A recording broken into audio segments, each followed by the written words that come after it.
The night wears on without further incident, despite the great number of thoughts swimming inside my head.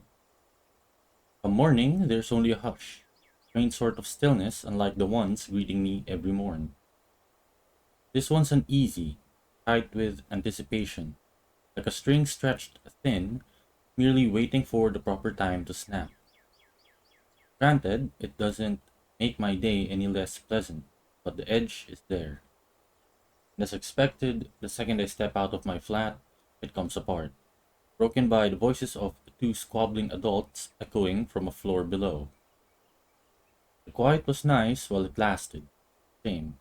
What the hell were you thinking? I wasn't. Ow! Could you let go? Not a few seconds later, they both ascend the stairs, with Ashton pulling Isabella by her wrist. He struggles, as she should, but his hold on her remains firm. Freeing herself means having to draw blood, as she attempts to pry his hand off with her other one, or using unnecessary force to push herself away. Neither of which is better than the other. One could potentially end in an accident, while the other means having to hurt him physically. She has the good sense to realize that, at least. However, it doesn't take the desperate edge in her voice, when she answers Ashton's temper with her own. So, on they go, none the wiser to my presence. Do you have any idea how much trouble you could get in? That's why I'm asking you for help. Is this what you've been doing these past 3 days? Because this doesn't make your case convincing, Isabella.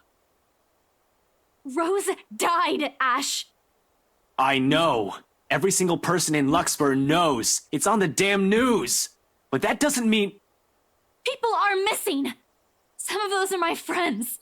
And BRC's just covering it all up. You can't just barge into my office and expect me to do anything about it, right off the bat. This isn't a children's game, Isabella. We have procedures. We have to follow protocol.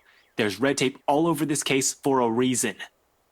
We sure as hell don't investigate things just because some stupid letter spooked us. Ash, you have to believe me this time. If we don't do anything right now, more people will... It's been a whole week. This stupid letter prank is getting old real fast. I'm sick of it. It was funny the first time, not so much now. You're the only one that can help me with this, Ash. Even Rebecca won't. All right, you two are awfully loud. What's going on here? Both of their heads snap up, almost in unison. A displeased frown is on each of their faces, but this is a necessary interruption. What can they do? People still in their units have already taken interest on the commotion, with some taking a peek behind their curtains, while others are bold enough to creak open their doors, only slightly. If they don't keep it down, pretty soon our landlady will show up. Getting a reprimand from her is the last thing I want to happen. First thing on Friday morning, even if this is hardly my fault. Well, if you want to continue this, you two better do it elsewhere. You're disturbing other people. Don't worry, we're done here. No, we aren't. Becca, I looked it up. I called them. I visited some of them and... Which you shouldn't have done in the first place. Isabella, you're going to create more problems for us with what you're doing. A team has already been assigned to it. Leave it to us. Your precious team is looking at it the wrong way. Becca, it's not just Rose. There are others. That last bit strikes a chord, prods strongly at a memory. At that vicious smile already etched deeply inside my mind. The image appears clear enough that, at the mere mention of it, I stumble on my own question. What do you mean? The letter, Rebecca! It's not... It's nothing.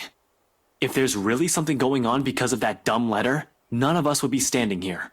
We've all read it, haven't we? But Rebecca's alive, Zach's alive, I'm alive. So for the last time, this isn't a curse. There's a murderer on the loose, and your coworkers happen to be the victims. Give it a rest, Isabella. It's too early for this shit. Don't you think that's too much for a coincidence? Not so much. Most serial killers follow a pattern. I'll tell you about it some other time. And anyway, coincidence or not, the point is, civilians like you aren't supposed to get involved. You're putting yourself in danger. I wasn't chasing after. Will the both of you slow down and stop arguing for a minute? What's this about your coworkers, Belle? Becca, please don't tell me now you believe this shit.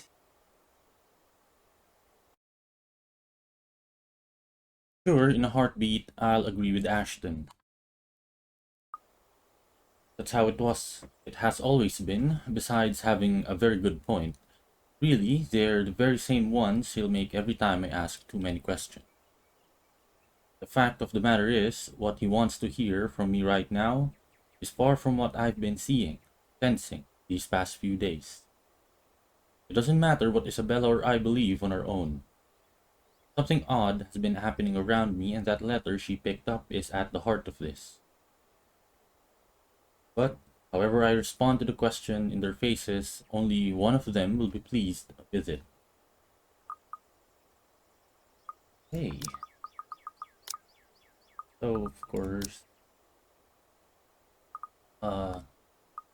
this choice brings down Ash.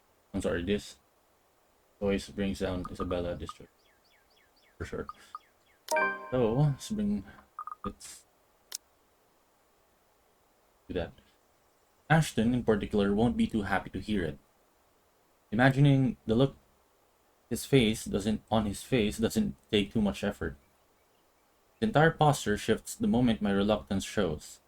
Shoulders tensing, brows furrowing, eyes gaining a sharp edge. He's already bracing himself from the disappointment. And it will be a disappointment. Not in a million years did I ever believe I'll be saying this either. I might have seen her. The woman Belle's been telling us about. The one she said she saw in the attic.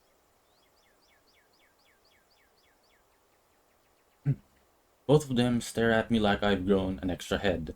For a few moments, Ashton looks as if he's about to have a fit. A pause treads at its heels after. Silence thick enough. One can almost hear a pin drop. You're kidding, right? Do I look like I'm joking? Really, Becca? Not funny. Ash, I'm not lying. Why would I lie about this? It's been this way since the film fest. The past few days have been really odd since we read that letter. Last night, you mentioned Zach hasn't been acting like himself. Maybe you should ask him, too. Or maybe you're all just feeling under the weather. I'm not sick. Don't you think I'd know that by now? Becca, you're starting to sound like Scaredy Cat. Give me a break. Why don't you? I'm sorry. I'm so sorry, you two.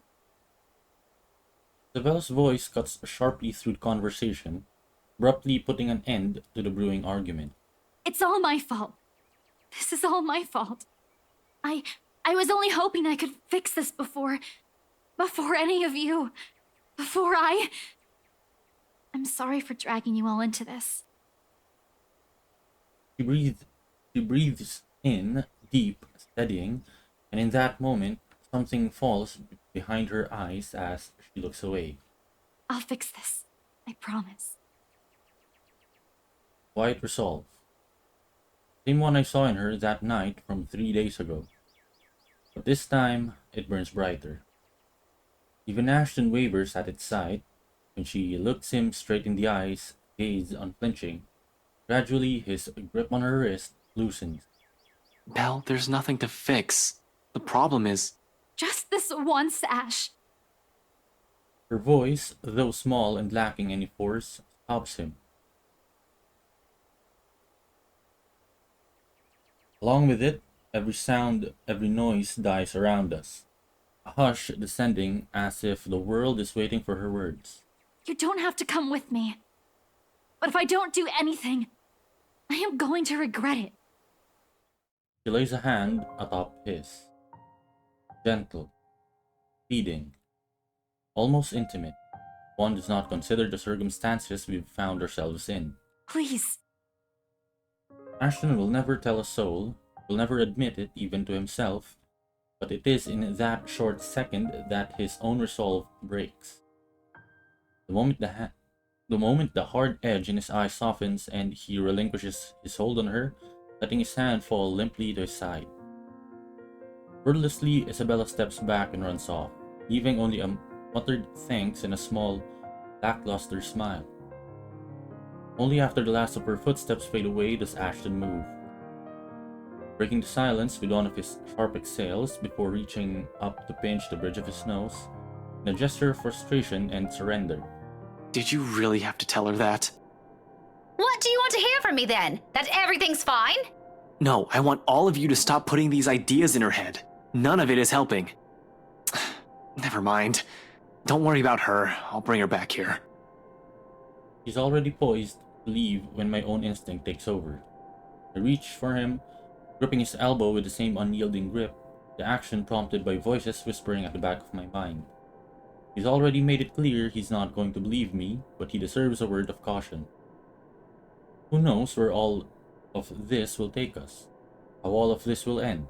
You shouldn't be caught off guard, the leaves notwithstanding.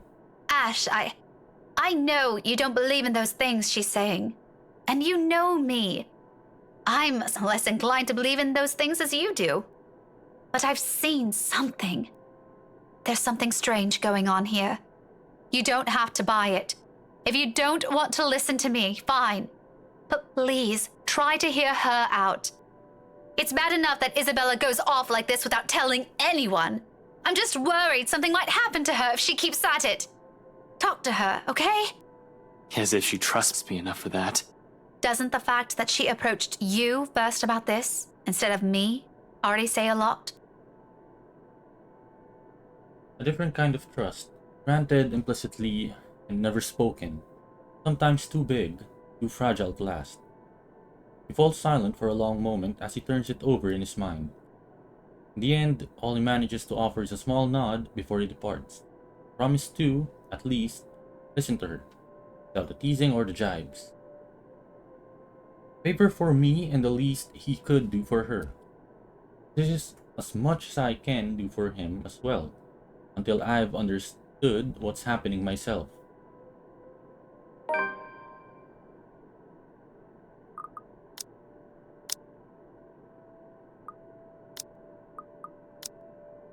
Tonight, hopefully, where this all started will provide the answers I'm looking for.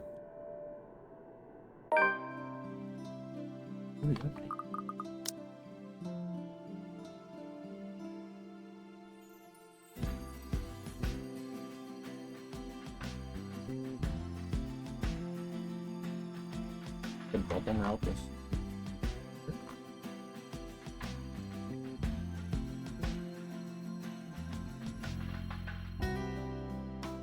finish this in more videos I get. Except the whole thing's off to a bad start, and all of a sudden, whatever Isabella claims dwelling in this mansion becomes the least of my concerns. Severely underdressed is a total understatement to describe how I look. Cars, worth more than my own apartment and childhood home combined, line the mansion's front yard. Men and women decked out in their best also flock near the entrance. Most are eager for the festivities to start, while some are simply idling about, enjoying the warm afternoon sun before it sets. But once the woman standing at the front porch speaks, their undivided attention immediately shifts to her. Presumably Miss Wright, from the confident manner she holds herself among present company. This, despite keeping a far simpler appearance than the rest of her own guests, for not having her husband beside her. Trait worthy of utmost admiration, at the best. At worst, she's the envy of every woman, the subject of every gossip in Loxbourne. Welcome everyone! Mom said we could have been good friends. Can't even picture myself mingling with the kind of guests she has. Though I admit she does seem familiar now that I've seen her this close. Memories of sitting in a vanity, not mine, being dressed in clothes too fancy for my tastes. They flit briefly in my mind until her cheerful tone rises above the buzz of her enraptured audience again. Please make yourselves at home. I wish I can share her enthusiasm, really. But being surrounded by all this extravagance, for the lack of a better term, merely makes me dread how the rest of the night might go. The knowing there might be some truth to what lies inside the place helps drive the unease further by a notch. Ashton, on the other hand, Be careful with Shirley, alright?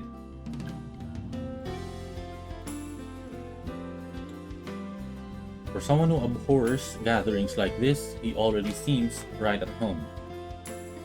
Standing with an air too lackadaisical as he watches the valet drive off with his bloody car. Can't you at least act with a bit more shame? Becca, if I find a single scratch on Shirley, there will be hell to pay. Those guys know what they're doing. They're handling cars worth more than your precious Shirley. My disdain is likely shown beyond the tone of my voice, quite possibly in a form of a grimace. He chuckles, a rare moment where mirth and amusement danced across his features. Try as I might to pull up a stern glare, I can't help but join him instead. There's something in the lightness of it, in how easy this kind of interaction falls into place, when we don't let feelings get too involved, in spite of being stuck in a situation we're not fond of. It brings back memories. However, the moment doesn't hold. All of a sudden, Ashton grows quiet. Chief?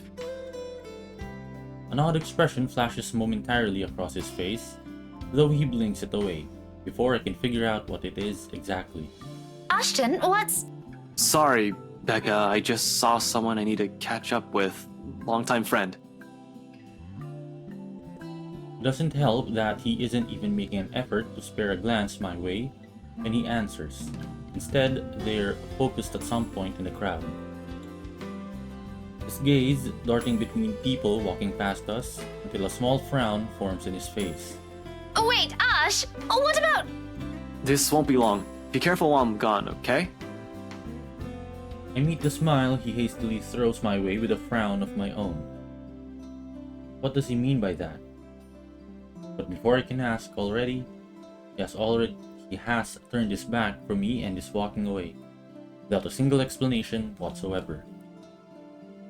In some desperate effort, I try to catch up to him, only to know what warranted this sudden departure and his odd warning at the end. Hey, be careful! About what exact... Only for my attempts to be interrupted by a muffled ringing from my pocket. Mom's cheerful voice greets me as soon as I answer. Yes, I'm at the party already, Mom. Yes, I'll say hi to her if I can. The conversation itself doesn't last long. Just a simple hello, a reminder to enjoy the party, and to send their regards to their old student.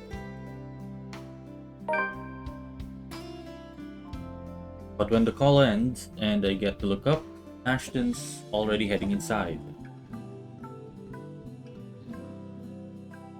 With a sigh and admittedly a little disappointment, I tuck my mobile back into my pocket and follow after him. So much for a date. Even with familiar company, this is somehow shaping up to be a terrible evening.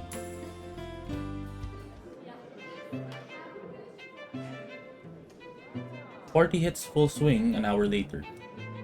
With the host's opening remarks given, still no sign of her husband, the poor woman, and the guests promptly fed, the band shifts the melody to a livelier tune.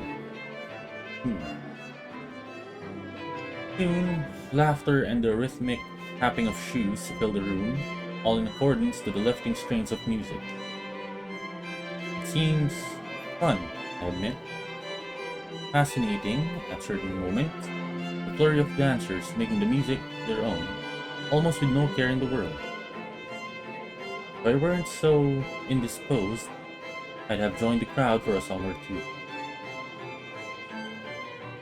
There isn't a lack of invitations anyway, plenty of them, in fact, and some asking more than once. It's only my stubborn refusal that prevents me from joining them. And I can. A single nod is all it'll take, and the evening would have been far enjoyable for me.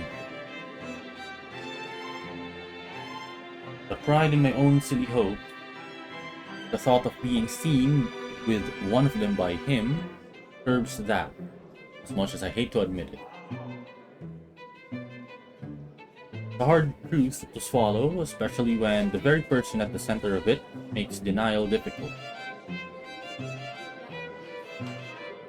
Can't even spare me a minute of his attention, or a single glance at me the whole evening. Hell, Zachary might have spoken more words to me. The big guy's busy covering the event to boot. But at least he manages to slip in a conversation or two between takes, or a small wave of his hand when he passes by. What's Ashton's excuse? He's been flitting in and out of sight the whole time. One moment he's hanging around a small group, another he's hovering around doing band. A second ago he's wolfing down some deviled eggs by the buffet table, a glass of wine in hand. The next thing I know, he's gone. If I didn't know any better, I'd say he only agreed to come with me for another reason. I swear, the next person who asks, I'm dancing the night away with. Ashton can go fuck himself. You would catch his eye a lot better if you wore nicer clothes, don't you think?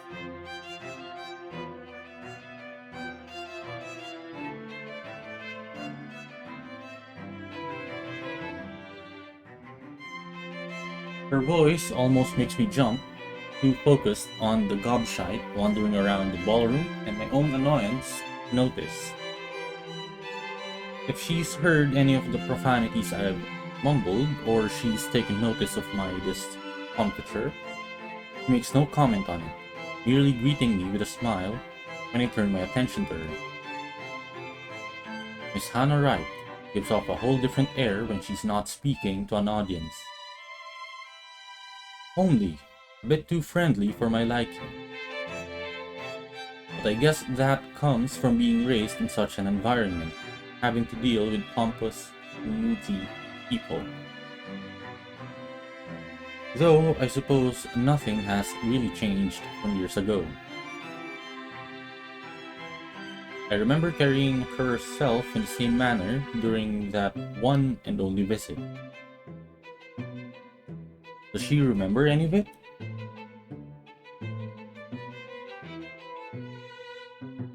I won't be surprised if she doesn't. It has taken me a while, myself. He's probably met a lot of people like little Becky throughout the years, but I've already forgotten about me or my parents. People like her thrive on connections after all. Nevertheless, I return her smile, awkward and stiff as it may be. Didn't realize the housewarming was going to be this fancy. I would have gone with a nice dress if I knew. Oh, you're fine, dearie. It's only really the parvenus, those who climb, that come to these parties all dolled up. Quite the black-haired beauty, isn't he? It takes me a while to realize who she's talking about. Until Ashton walks by again, in closer proximity than any of the times he has done so far this evening. Still without a look of acknowledgement our way though, even if Miss Wright speaks loud enough to catch the attention of anyone within earshot. Who, Ash? You know, you really shouldn't have turned down those offers. If I wasn't married, I'd happily go dancing with those young men. But you said a name. Ash, that's the exquisite lad you've been looking at all this time. I don't know him, and I'm the one hosting this party. That must mean you know each other. Is he your boyfriend then? Because that would explain those rejections. This isn't the first time someone has made that assumption. Almost every student I've had in the past did. My coworkers, more often than not, assume he is. A few of my neighbors also think we're an item. Not that Ashton has ever reacted to those, he's been quite indifferent about it in fact.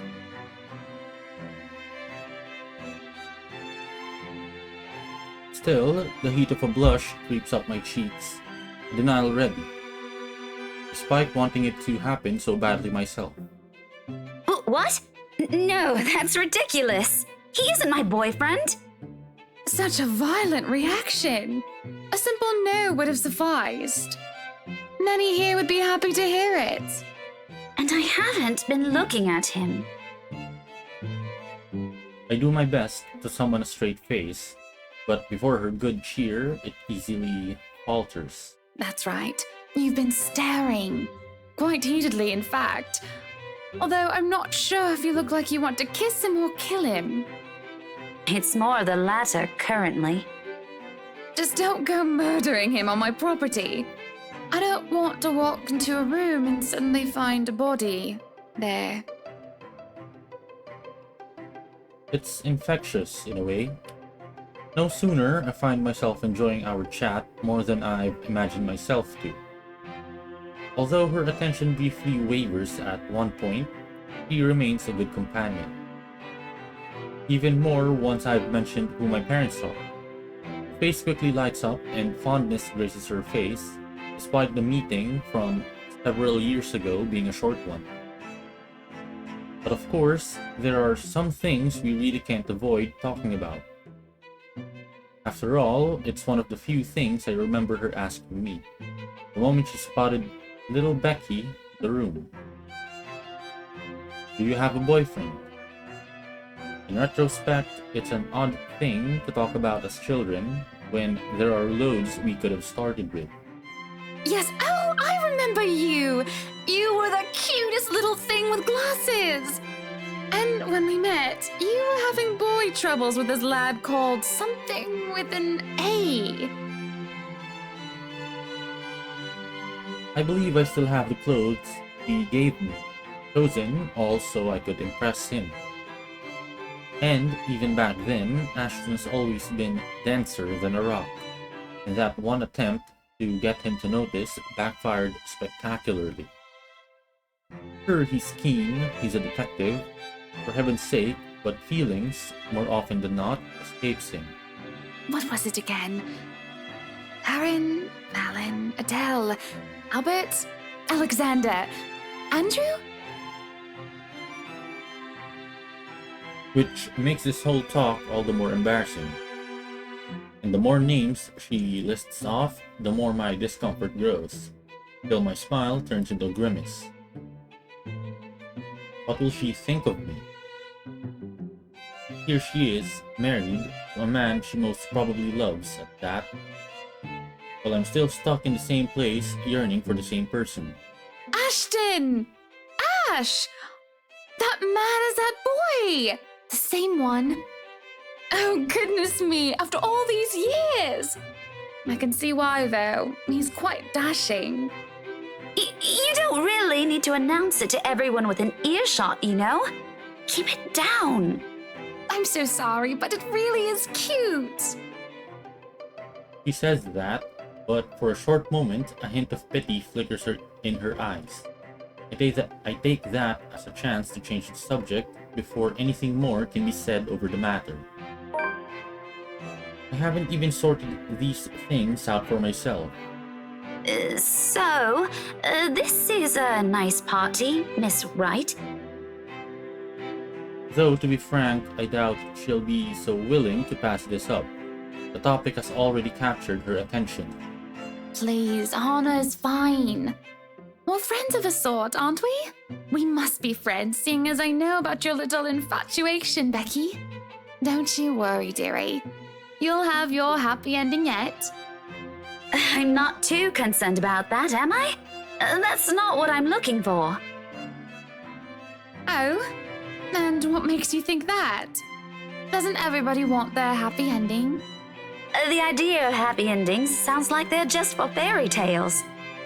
And they are, sorta. I don't think you can just sit around, trapped in some tower and hope for the best. If you love them, you have to fight for it, right? You're not just going to sit there and hope that everything will just fix itself on its own. Like everything, you have to work at it. Yep, like you. There it is. Hypocrisy, that's what this is. How dare I preach about something when it's exactly what I've been doing? And then I go and act as if I'm entitled to any of it. That, by virtue of us growing up together, he must return whatever I feel for him. That he's not allowed to look at another because I'm the one who has stayed by his side the longest. When, in the first place, Ashton has always been his own person. This is something I cannot force on him. I can only hold on to these, take care of it, until the time comes I can confess it to him. Great, he reciprocates. But if he can't, and if he won't, selfish. I've been too selfish. But what do I know? I'm sure the daughter of the two greatest professors I've ever known is smart enough to know what she's talking about. At one point, maybe I would have easily agreed to that. However, the past weeks have also seen changes in the way I view things. As nice as these things sound, it turns out whatever I previously know may not even be true for other people or for myself.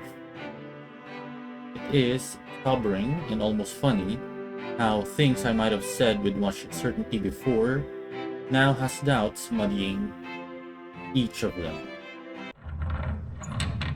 There will be a time to mull about these later, because when a hush suddenly descends in the room, a whole different issue rears. Especially when fucking Luke, strides into the now quiet ballroom, fashionably late and oozing with the same pompous mien he always carries around with him. Good evening, ladies and gents. Enjoying the party? I hope I'm not too late in welcoming you all to the right mansion. Before long, Hannah leaves my side to join him, and it doesn't take a genius to piece it all together. Welcome one and all to our humble abode.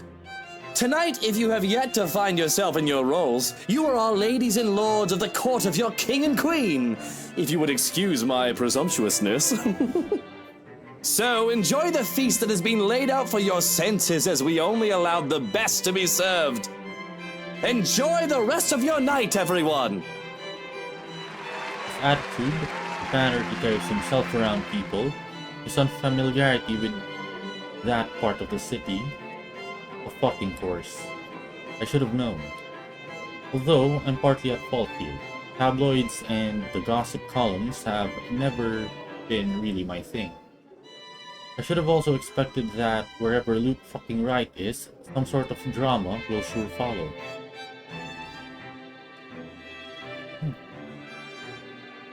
He seems the kind of person who revels in it. Figures it'll find him on its own, even when he's not asking for it. It happens amidst a round of applause and troops that people lagging behind the crowd they've gathered does not catch on.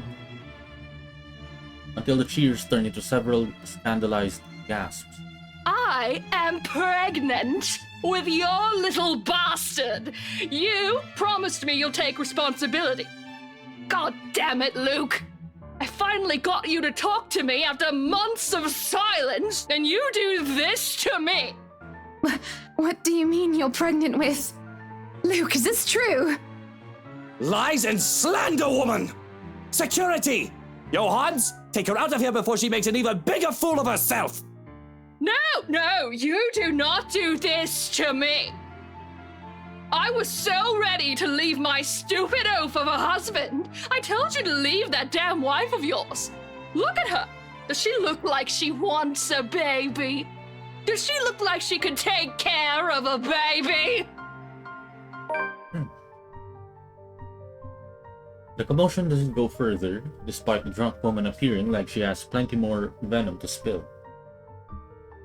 In a little while, security shows up, escorting her out. Apparently, he's the chief inspector's wife too. As if this whole thing can't get any more fucked up than it already is. What a mess.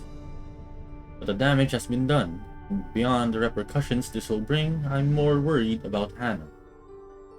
Maybe Luke too, in part. I've seen the man that hides behind his self-importance, and it is someone who cares for the person who stands beside him. No matter how questionable that is now. After all, no anger is worse than that of a scorned woman. And Hannah? Well, as refined and well-mannered she is in front of their guests, not sure if she'll be all too willing to tolerate it. Her party, her home, her husband, and that woman has just dared to walk over it.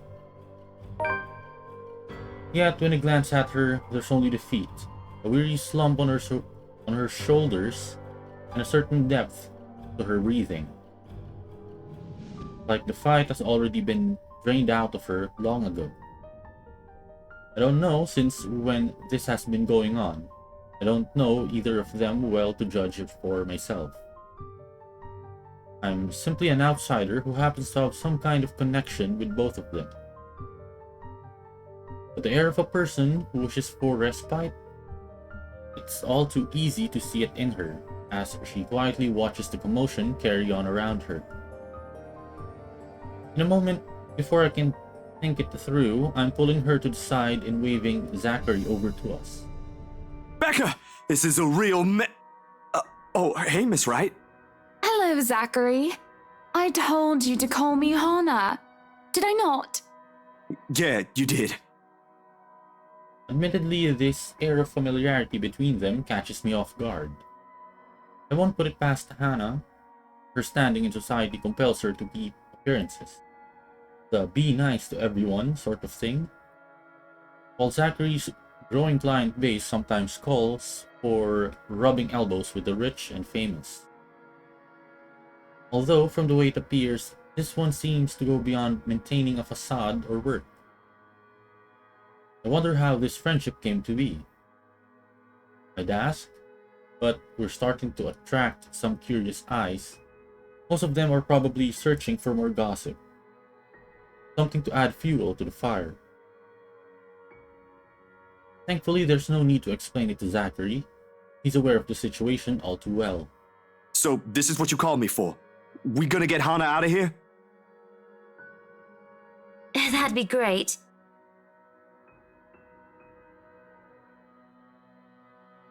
Soon, he's leading the three of us out of the ballroom.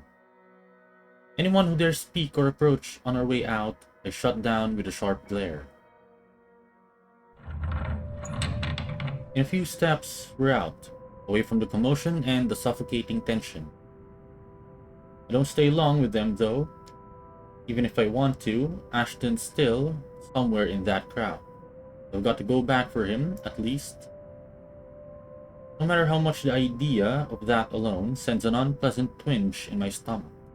Hey, I gotta go back in there. Completely forgot my bag like an airhead, and I'll see if I can tag Ash on the way out. You'll be fine here, right, Hannah? Not to worry, dearie. I'll just be right here. Zach will be with you if you need anything. Besides, it seems Zachary can handle this without another person helping out. In fact, for some reason, I've got this strange impression I might be intruding on something if I elect to remain. Better to entrust this with someone she's comfortable with. And though it might be a little inappropriate considering what has transpired, a smile worms its way to my lips as I leave. Good on them, I suppose. Chatter has exploded throughout the whole ballroom once I return. Worried murmurs, clicking of tongues, and inappropriate gossip filters through the thick tension in the room. Most of them haven't even left the premises and they're already talking about it. Tomorrow it'll be on the news for sure, in every local broadsheet and tabloid in Luxbourne. No wonder, no wonder Luke's knee-deep into damage control. With the scandalous woman gone, he has turned his attention on the media covering the event. Though, so far, he isn't faring well in the cleanup department. Now, people, we all know the drill. I'm sure you're all itching to get a start on those articles. Good thing Zachary isn't here. Can't imagine a man of his temperament dealing with someone like him. But if I read one word, see one picture about this come morning, even a single shot of the bloody wine glass the harlot held, you will all lose more than your jobs. Luke's diatribe goes on for another few minutes, after which he excuses himself out of the area. There's a brief lull, a reluctant pause, before the place comes astir again. Shortly, the buzz returns. Dancers have once again taken to the floor and their guests' excited talk begins anew. I couldn't care less about any of this now. Simply standing in the middle of it already gives me a headache. When the shock has faded, I just feel bone tired. I've accomplished nothing of what I've come here for, and apparently Ashton's disappeared sometime during the commotion. I'm not sure what pisses me off more. That he ignored me the whole evening and might have just left without saying anything, or knowing he obviously has some other motive for being here. Can't he at least trust his own friends for that? He didn't have to lie to me. It's the last straw. No longer in the mood, I grab my bag and head out, more than ready to end the disastrous night as early as possible.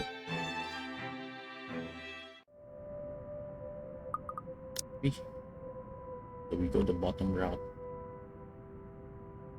The bottom. Longest.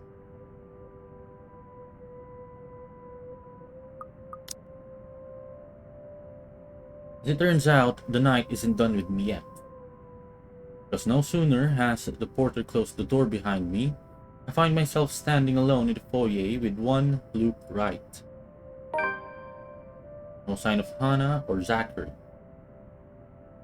Just him and the agitated clicks his shoes make while he treads around the empty room. Away from the media's prying eyes and their guests' judging stares, it's easy to glean how much the scandal has him shaken. Not to the point where he has utterly lost his composure, he appears to have mastered himself enough not to. But an ample opening is there for a nervous edge to show on the lines of his shoulders. What do you know? The man is not as tough as he makes himself out to be. Sure, I've seen this before, briefly, in that 1 second in the hallway at school. It's a strange matter, however, to witness this out in the open. Behind closed doors, this is the real Luke Wright. Though, maybe, that's because he hasn't noticed my presence yet. Busy as he is with his thinking. If he's aware, I doubt he'll be acting like this. His pride is one thing he will always wear with him.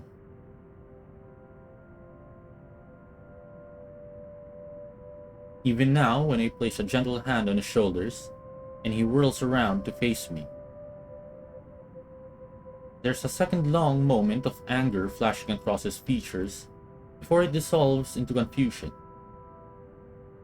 Tucks it away as quickly as he can, but it does nothing to change the impression I've built of the man in my head. Daisy, must you be everywhere? We've only met 3 times, Luke. Quit the dramatics. Besides, shouldn't you be aware of who gets invited to your party? If I was, there wouldn't be any of that scene tonight. That munter wouldn't even get an inch within this property. I'd ban her off Luxborn if I could. He probably pawns everything off to their servants in Hana. Pompous, elitist douche. Did you just come out here to lecture me about it?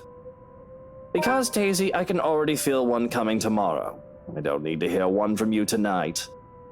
You are a very unpleasant man. So I've been told. Will that be all? If so, I suggest you go back and join every bloody goss in that room. Not everything. As unpleasant and frustrating talking with this man is, he deserves the benefit of the doubt, at least. The questions and criticisms aren't lacking. But right this instant, there's only one that comes to mind. I think papanindigan natin yung negative run with Luke. I think this is it. Is there some truth to it then? Yeah. To his credit, he does appear extremely offended and repulsed by the notion. His mortified expression alone answers the question, but I want to hear it from him, even if he takes nothing short of a derisive tone, just to answer that. Daisy? Oh, Daisy. If you believed every scandal that came along, I'd have 100 children already. Do me a favor and give me a break. I get enough of this false shite from the tabloids. Well, I'm sorry for asking. I just wanted to hear it from you. Douche. Douche. And now that you've heard it, does it change anything? Are we going to start seeing miracles now? A solution to poverty? Pigs flying in the sky! Is some friendly concern such a hard thing to comprehend for you? He pauses at that. Suddenly, he doesn't know what to do with his hands. And in the end, he simply stuffs them back to his pockets and sulks. I'm not too shocked it has caught him off guard. There probably aren't many people who tell him that. He's a difficult man to get along with. Zachary probably won't want to be anywhere near him, like the man having the patience of a saint. Ashton, he can tolerate, maybe, though I highly doubt he can keep it up with Luke. Dealing with him requires more than patience. The huge Mr. UII still bother. When the awkwardness passes, mostly coming from him, he merely glances away. Maybe. I don't need your stupid friendship. Good heavens! I really want to ask how Hana's able to deal with you. He's interested. I can tell from the frown he shoots my way. He's likely wondering how I've ended up knowing her. I'd humor him any other day, probably tease him about it, and keep him guessing just to annoy him, if I'm in a good mood. But my own patience is nearing its ends. After Ashton, after the whole fiasco here, and now him. He won't even answer my own questions properly. Or should I answer his? Moreover, there are other matters more important than that. His marital problems, first and foremost. Attitude follows right after. Concerns aside, I can't help with those. Those are things only he can fix, and it's definitely not by standing around here. So, with a slight wave of my hand, I end it right there, and walk away from him. Although I can't resist the urge to glance back before I leave, only to have one last look at the man he really is. There's a ghost now there. I'm sure there will be a ghost when I glance back. But the instant I turn my gaze on him, I see it. I knew it. There it is, I knew it. Looming, hovering over his shoulders, drawn to him like a moth to a flame. Like the first time I've stepped inside this place in search of Isabella. He was there too, wasn't he? That man, along with his wife and another person, Miss McCullough. And that shadow. No. A woman now. Her. No longer a dark blur. Terror rushes through every vein in my body. A crippling sensation gripping every part of me, while she stares at me with a glare filled with nothing but hate and venom. Like staring at the eyes of a woman I've unknowingly robbed of something precious. I try to say something. A warning. But before I can gather my wits and voice it out, someone shuts the door behind me. As if to keep outsiders away from the secrets this mansion possesses. Journal updated. Ghost. No.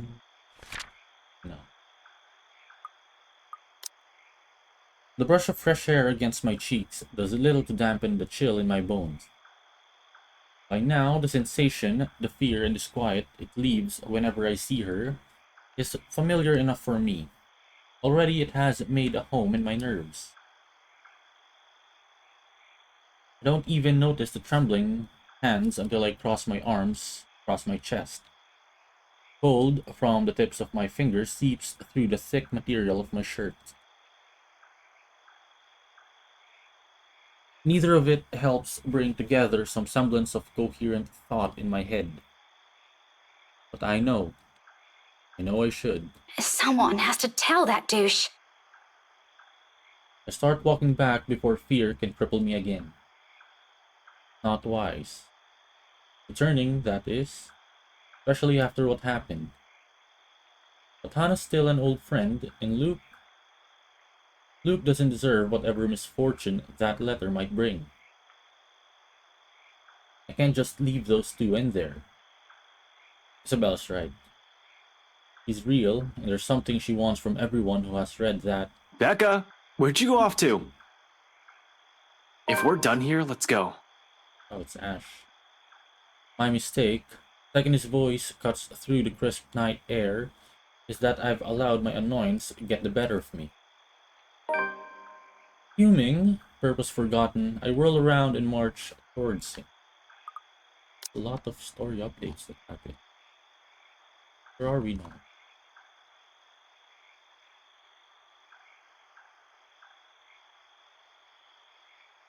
Here, oh yeah. Definitely end it tonight. Or in this video. Go for it. One accusation after another piles up at the tip of my tongue, ready to be hurled at any moment. There's no hesitation holding me back when I fling it at him. That straight face he keeps as I do so doesn't help temper my anger either. It only makes me want to slap some more sense into him. Shouldn't I be the one asking you that? Becca, I've been waiting here the whole time. I told you I hate parties like... He didn't say the whole thing. Since that mess in the hall, didn't say that. And before that, where have you been the entire evening? Right then and there, I might have forgotten him.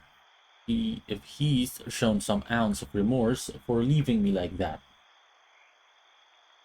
Maybe he could have looked away, given me a sign that my assumptions might be right. He doesn't even need to put them into words. A single gesture, confirmation is all I need. Rather, what I get is the same impassive look. He does that whenever he can't disclose anything. He does that whenever he's lying. In the face of it, amidst the thick tension, a frustrated huff is the only thing I can summon. Be that way. Fine. Suit yourself. No more words. After everything I've seen and heard tonight, I'm already too exhausted for those. So, without speaking any further, I simply walk past him and stomp over his car. Although before I can pull open the door, he calls out. One hand outstretched, gentle weight on my shoulders. Wait, Becca. He pauses, his brows furrowing and lips curving into a slight frown. I can almost see the gears turning in his head while he tries to piece together everything he wants to say.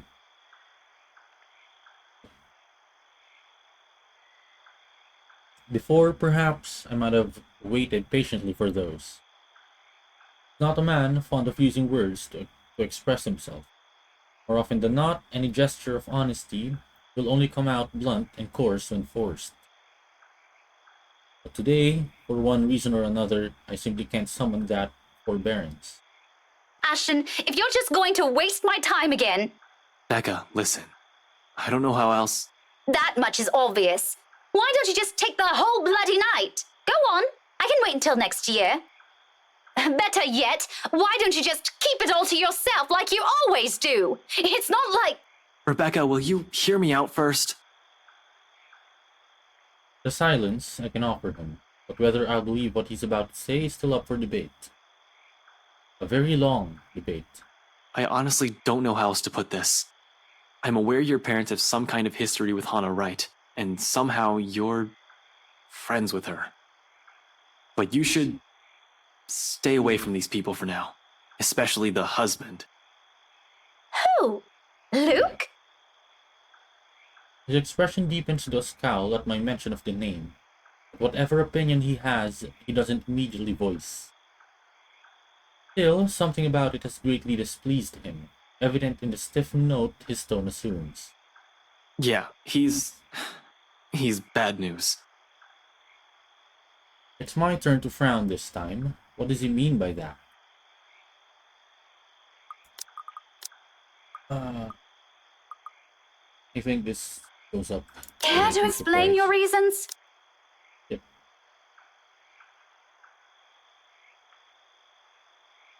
I've not meant for it to sound as harsh as it does, but anger and frustration have never been a good match in me, particularly in nights like this. It's not surprising when Ashton jerks back as I've struck him. For a fleeting moment, something akin to hurt darts across his features, his eyes narrowing and hands closing in tightly into a fist at his sides. Then swiftly he glances away and shifts his focus on the line of trees nearby, like an answer can be gleaned from the dark expanse. I'm really sorry, Becca. What is it for? For the party? The vague answers he continues to give? Does it include all those times before this? The year's worth of it? I don't doubt its sincerity. However, at the moment, the forgiveness he's asking isn't something I'm all too willing to hand, curious as I am. Frankly, I wonder how I can keep myself from raising a voice at him. We'll talk about this tomorrow. And you better have a proper answer for me by then. There's a brief hesitation before I step away. A short moment of wanting to say more, waiting if he has anything to add. He's only silent, eyes still trained at a distance. It is the last glimpse I see of him before I climb inside his car. If the door slams closed with the same force as the anger I'm holding, its sound merely vanishes into the night unnoticed. Ayan. Away na to. Follows soon after, and shortly we're on our way back to the city. Yet, even with the city's bright lights welcoming us, the dense, somber air from the mansion still lingers. Salemwell residence. The moon is almost at its highest by the time we reach Salemwell.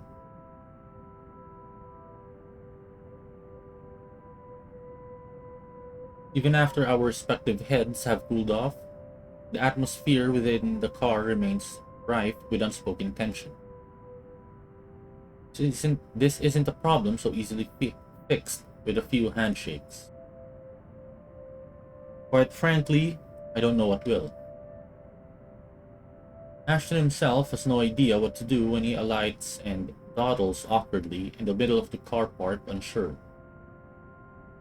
It almost seems like he's having an internal debate whether he should say goodbye or mutter another apology. I could have driven him away purely out of spite the second I've gotten off. Still, old habits die hard. It's late, and Ashton's flat is on the other side of the city. Irritation might still rear its head every time I look at him right now, but I'm not too cruel to put him up on another long drive. Especially when he still appears as if he hasn't gotten any rest. You can borrow the couch. I throw the keys to my flat his way before a protest forms on his lips. Although he catches it with ease, he eyes it with a wary expression and shoots a puzzled glance my way. You haven't been forgiven. We're still going to have that talk, believe me. But I'm not about to send you out on another drive looking like that. It's late. Go get some rest. We're setting aside a lot of loose ends like this, but he appears to have accepted that reason, at least in the meantime. He does give me another questioning glance when I shove past him, pulling my mobile in the process. Where are you going? I thought... You go ahead upstairs. I need to contact Professor Andrew. Andrew? Why would you... Oh, no. Please. Is this that thing Isabella said this morning? Again? I already gave her my word, Becca. I'll look into this BRC crap. No need to drag the old guy into it. Oh, we're dragging the old guy into it. He's canon. Of course, he's still skeptical. It makes one wonder if he's even seeing anything at all. Figures this curse will stay away from the scoffer. But this is another loose end tonight that I can't just leave alone. Ashton's beliefs notwithstanding. Where are we? Where are we? It just so happens that it's one I can delve into using means other than taking a look at the mansion itself. Ashton, do you really think I still give a shite after that stunt you pulled tonight? No, but this is... I've spent so many years with him to know this is about to turn into another argument. Before he can finish it, I cut him off with a firm raise of my hand. Look, I don't care. There are weird things happening around here. And yes, it's Isabella's brand of weird. Ghostly voices, strange sounds, and a bloody woman sitting at the back of my car. You don't have to believe me. And I no longer have the patience to convince you, so just leave me be, Ashton. He doesn't push it, growing quiet instead, although I know he has a whole case of it prepared inside his head.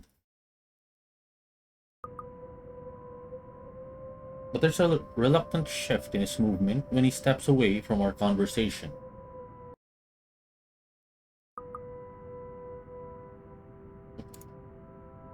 Short of climbing the stairs, he stops, turns to face me with an expression almost too...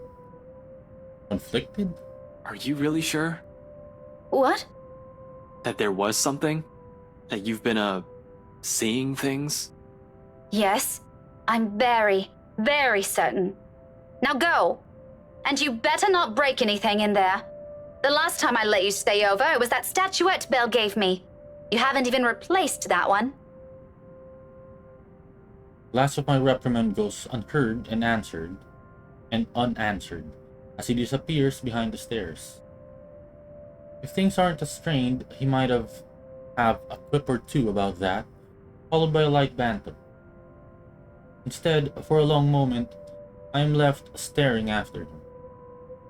There's something in the way he asked it that nags, coupled with his expression. The whole exchange just feels unsettling. One that doesn't fade even as I gather my thoughts and shift my focus on another, even as I dial Professor Andrews' number. And that is when it clicks. During the long wait for the professor, one stray thought emerges from the unease. Ashton was not intended for his question to be a jibe. It's concern. For what, though? For my well-being? The letter's curse? The woman I mentioned? The answers for those will have to wait, however.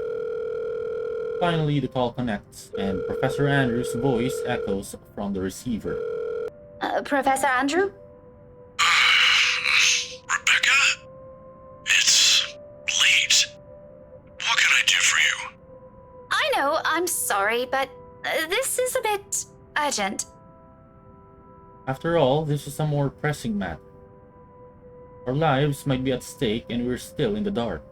Actually, I was wondering if I could ask you to do me a favor.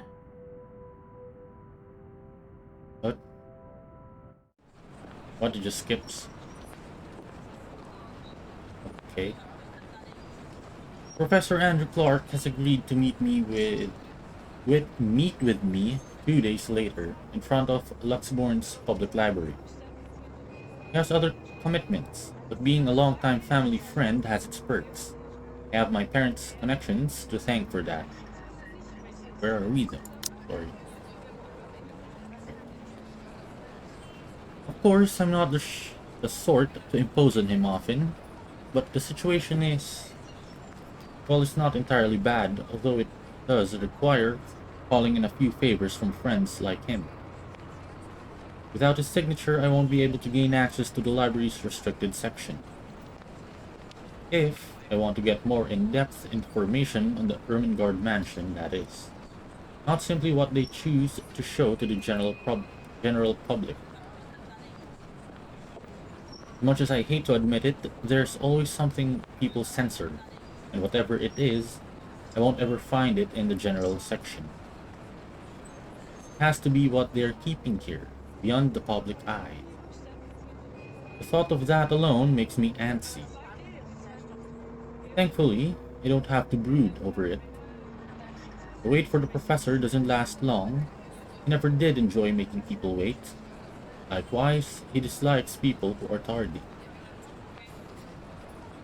He arrives 5 minutes after I do, greeting me with that kind smile and casual wave of his hand. I haven't seen him in so long, but it appears he hasn't changed much.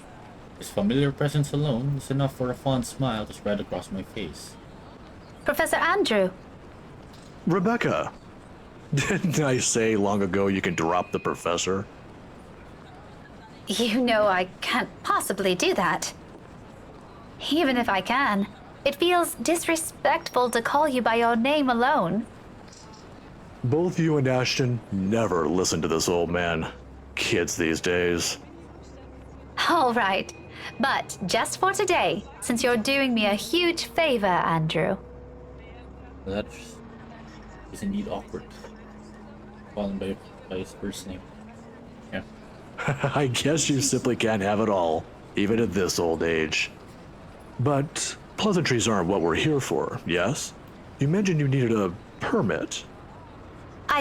Yes, sir, if that's okay with you. More than fine. Anything in pursuit of knowledge, as they say. He hands me the permit without further prompting. Luxbourne City Archive. And just like he promised, he also written a recommendation after his signature. This is more than enough to get me to those files. I mutter small thanks before slipping it into my pocket. Although when I look back up, his brows are furrowed, the very face of curiosity. Not surprising, considering how vague I've been during our little talk over the phone. Right then and there, I've decided to tell him if he ever asks. Maybe not all of it, but stuff he needs to know. It's the least I can do to thank him. As expected, true to his inquisitive nature, he asks, If you don't mind, though, I know you've always been an eager learner, but may I know what in the restricted section that piqued your curiosity? It's the God mansion, sir. He's quick to raise an eyebrow at that, and for a while I fear he'll take the slip of paper back. There's something in what I said. The ones they have out in the general isn't enough? I'm, hoping for a more in-depth read, sir. More about the history and the people who once lived there. The general section doesn't have anything much on that. Oh, I see. He, Well, you certainly aren't the first one to be enamored with that place. It doesn't shock me. The architecture is admirable, and the urban legends are something to talk about. I think enamored might be a little too much to describe our interest in it. But I have to agree. The mansion is beautiful, even with the renovations. They kept the stained glass windows, too. They are magnificent. Oh, you've seen it. I was there for a few hours to attend a housewarming party. The invitation was for my parents, but they couldn't make it. My mum used to work as a private tutor for the Evans. Hannah Wright? Ah, I know of her. Her husband, too. Who doesn't? why are you mad? Luxborn's most popular couple.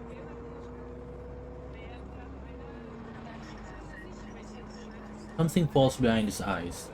The warmth in them suddenly gone, like he's reliving a painful distant memory and seeing it play right in front of him. It disappears almost as soon as it surfaces, but that look has unsettled something in me. Is something the matter? Nothing much. But you know, you're already like a daughter to me. So if you could, do be careful with the friends you make. Is this about the rights, sir? Just a friendly advice from an old man. Don't think much about it. Anyway, I have to leave now. Can't miss my weekly serving of bear claws. Say hi to your parents at the detective inspector for me, will you? I wish you luck with all that research. I will. Thanks for this, Andrew.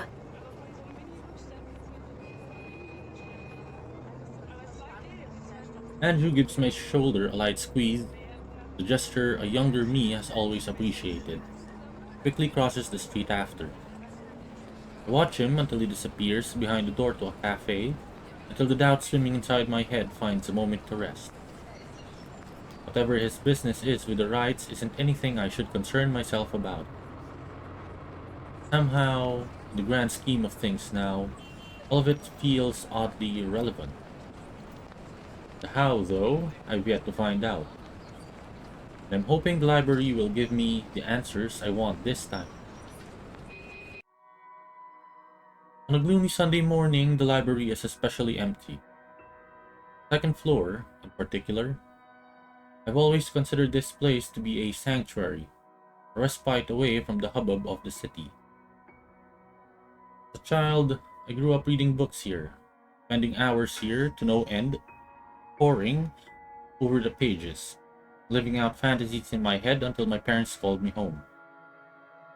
Now, it feels nothing like it. Silence is smothering, suffocating.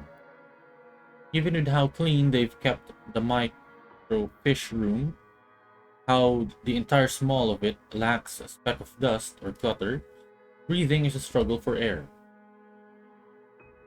Not far into my stay, I begin to long for the noise outside, and perhaps as a way to calm this unease, I start to hum a tune. This London Bridge. Imagine that. Oh my god. Why, of all things, it has to be that silly nursery rhyme? I've not an inkling. Does its job, however. It fills the lull with something far less awkward, far less deafening, and that is enough for a distraction. I have business here. No time for silly daydreams, only important work to attend to. Even if there's a possibility of it being fruitless by some means, it feels like I have to do it. Not for me, then for the people who has been affected by this, what do we even call this? A haunting? A Halloween prank gone wrong? A curse? If Isabella were here, what would she say? Will she panic? Will she be angry I only listen to her now? It all stems from that one moment in the movie house, doesn't it? We could have avoided this had we only taken her warnings to heart. One stupid mistake is all it took to send our normal lives to a downward spiral. Frankly, I'm no longer sure if I'm angry at myself for it, or at the universe for throwing us into this mess. We can only make do of what little we have. That's exactly what I'm doing. Going here might not be the right decision, but it's a start. A good start. Doesn't take much time for me to find what I need. Microfiche of old newspapers, long kept in special storage cabinets at the far end of the restricted section. The year is 1620s and beyond. There's 2 packs, QT here, and there's no QT here. Before the city of Luxborn even exists in the records, when the mansion has just been built, and Anselm is nothing more but a small, sleepy hamlet near a river. A lot of pieces are missing. Days, sometimes several consecutive weeks without any records remaining. Often it goes on for years. Troublesome, but as it is, I'm lucky enough to find anything at all considering how far I'm looking back. Can't be picky now. Can't waste time mulling over what record keepers of the old could have done to make this a breeze for me. I can still work with this. Faint whir of the microfiche machine keeps me company. I go over each slide, each image, hoping for something that goes beyond what the local lore knows. There are snippets, little mentions of the family that once settled in the house here and there. The usual singing of praises for the couple who helped brought up what was once a tiny settlement to a buzzing town. Nothing substantial, nothing I didn't know before. It continues on like this for a good while, until I come by the years after their deaths. The people of Anselm might have loved Lord William and Lady Elizabeth Ermengarde, mourned their passing, and held them in high esteem in the years after. But it was their daughter that was remembered fondly by the townspeople. If her parents built this town, Lady Charlotte was the one who made it prosper. Remarkable, considering it was a period of recovery from a bout of plague that killed half the town's population, including her parents. Oh wow, what's this? What's surprising though, she at last, Air puts a stop to local slave trade. Apparently her time also marked more than superficial changes to the place.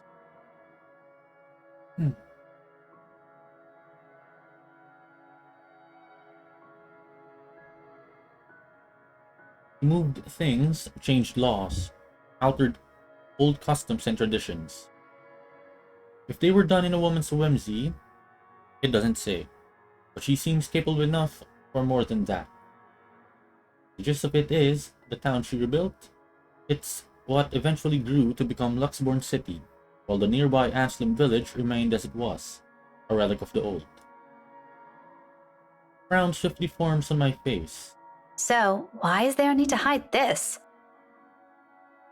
One by one, I try to recall every lesson I've gone through, every book, paper, and journal I've read. None of those ever mentioned this.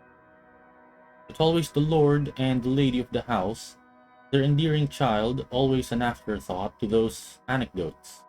The one who always took her life in the end. Never someone who restored a town from the brink of collapse brought new ideas to it. Is it because he's a woman? That pisses me off. Granted, not everything is sunshine and rainbows. Not all aspects of her can be considered admirable. But this is history.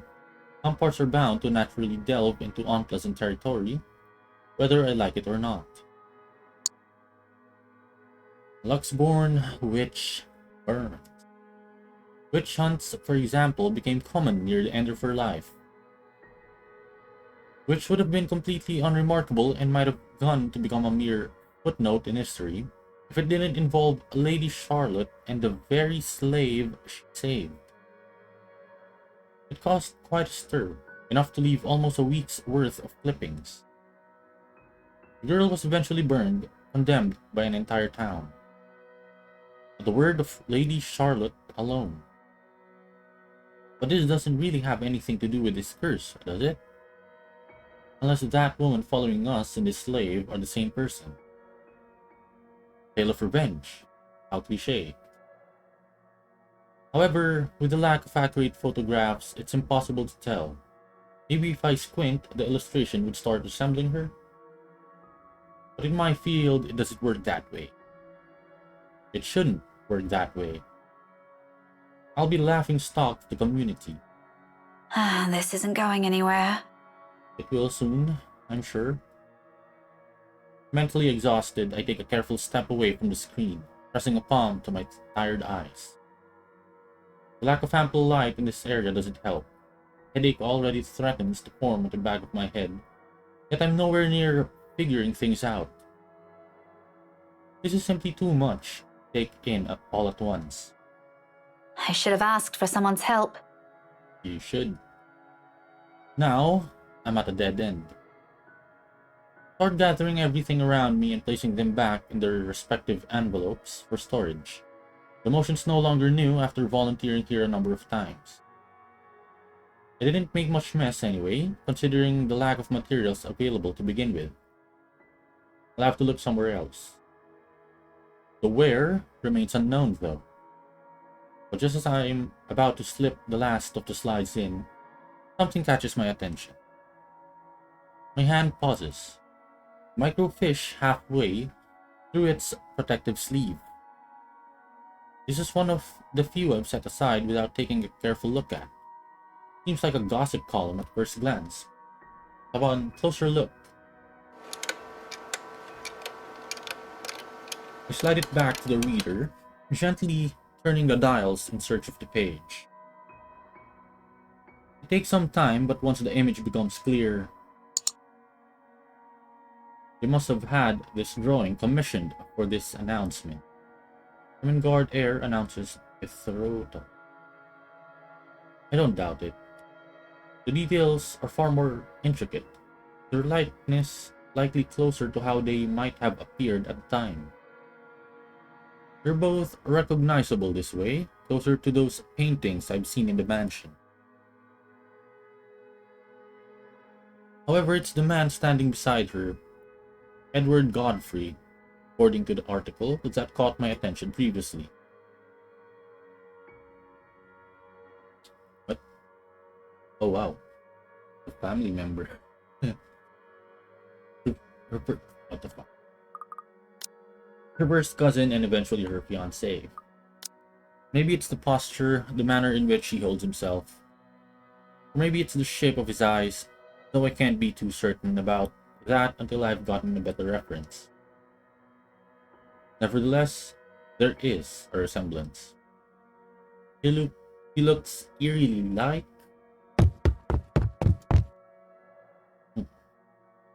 My head snaps up. Glowering at whoever's running in the floor above. Any day I'd march upstairs and reprimand whoever it is. This is a library, for heaven's sake. But now isn't the time. I've gotten what I need. Without wasting another minute, I hit the machine's print button for a copy of the page, while my other hand moves to put everything back into storage. What you need? The look-alike of Luke, right? Does it make sense? Anyway. A ragged exhale slips from me. Relief, perhaps? Or maybe this is already exhaustion. Regardless, soon I'm closing my eyes as I wait for the printer to finish, if only to stave off a headache building up from everything. Is there gonna be like a jump scare? Please no. Please no. Sometime I even began humming the same song again for comfort. Despite my doubts about this, despite all the tension in my shoulders. Maybe a small fine, but at least I can start somewhere. We can start somewhere. We. Our. There's a way out of this. I know it. Printer sputters to a halt. However, its sound isn't what makes me snap my eyes open. Here.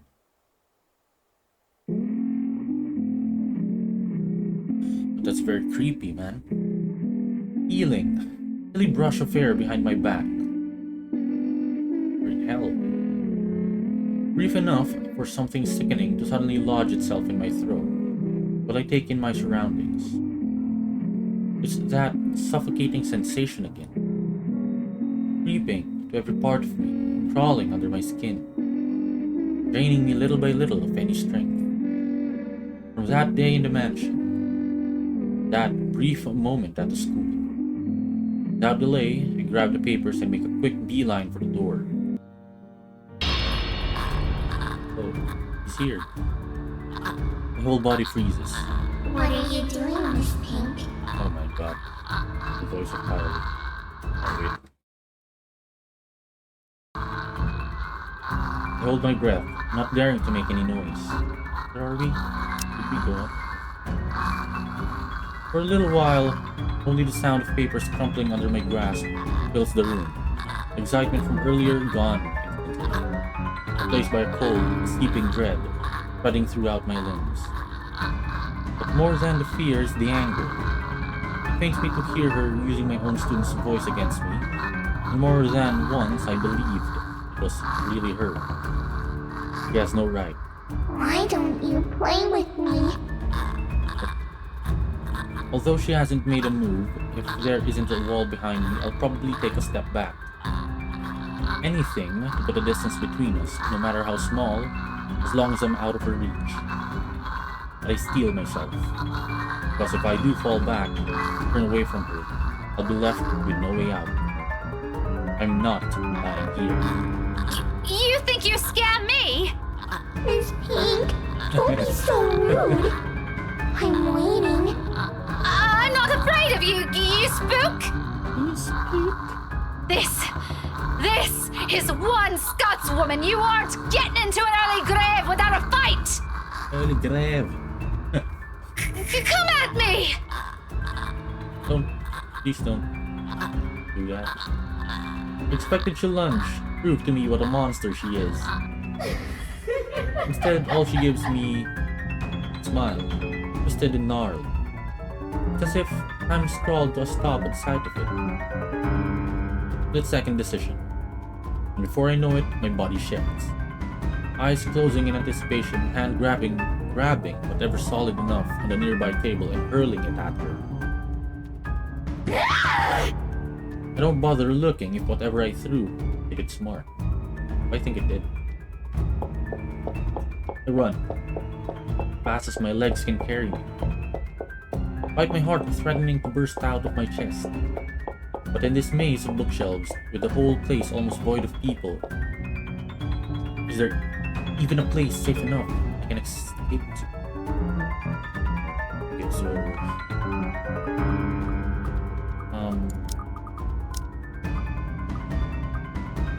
This for sure. What door though?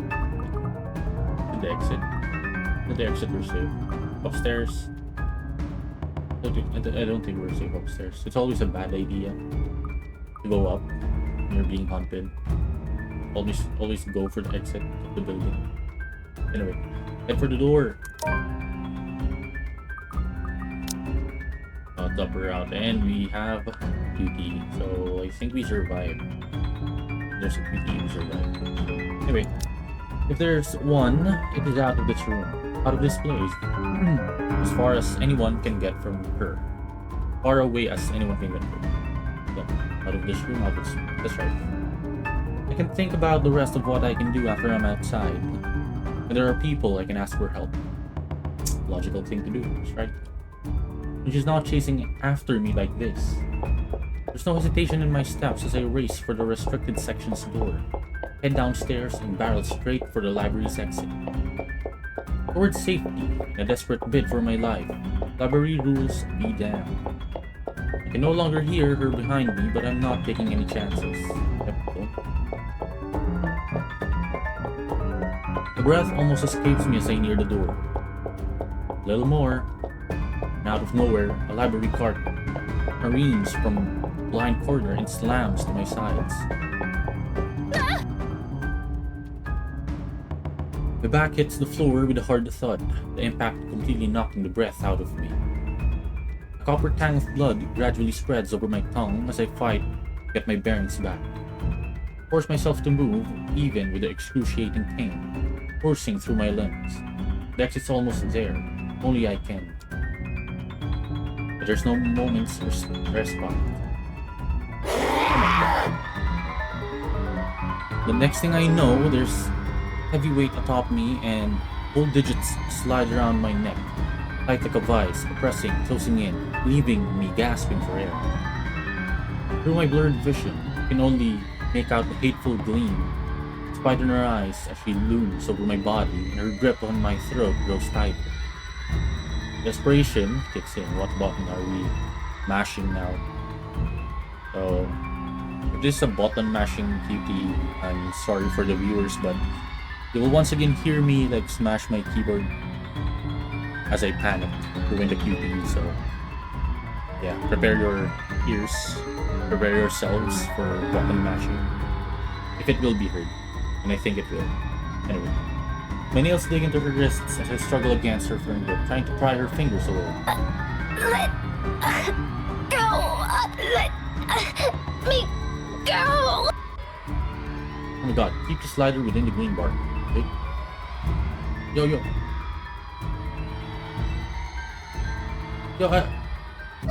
Oh my god.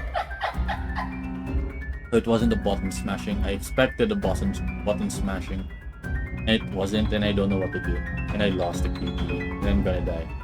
Too strong. Her hold on me is too strong. Her lungs begin to ache, burning with the lack of air. The pain growing worse with every second I right under her punishing grip. But anyway, at least we will see a death. But it will like restart the thing. Because you know, in this route, in this upper route, it's it's canon not to die, so we'll just repeat the QP. Somebody help me.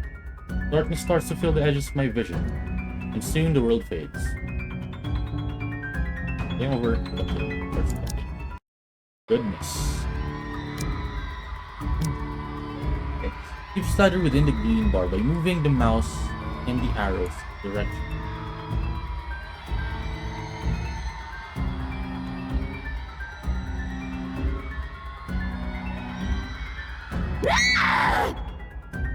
On that.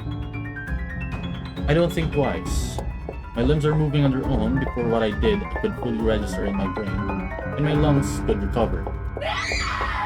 Behind me she lets out a cry, sharp, loud, and thunderous against the empty walls of the library. But I fear her wail's brain compares nothing to the relief washing over me when I finally make it out. Safety, quick escape. My knees buckle as soon as my feet hits the pavement. It surfaces cold and hard against my skin. I've only been in there for a few hours, about 1 or 2 probably. I don't know anymore. Feels like an eternity all the same. Hey, we survive. You're done. My breathing hasn't slowed down yet, and I don't expect it to after going through that. I probably look the most undignified creature on a Sunday morning right now, out of breath, disheveled, slumped here with a bloodied lip and all.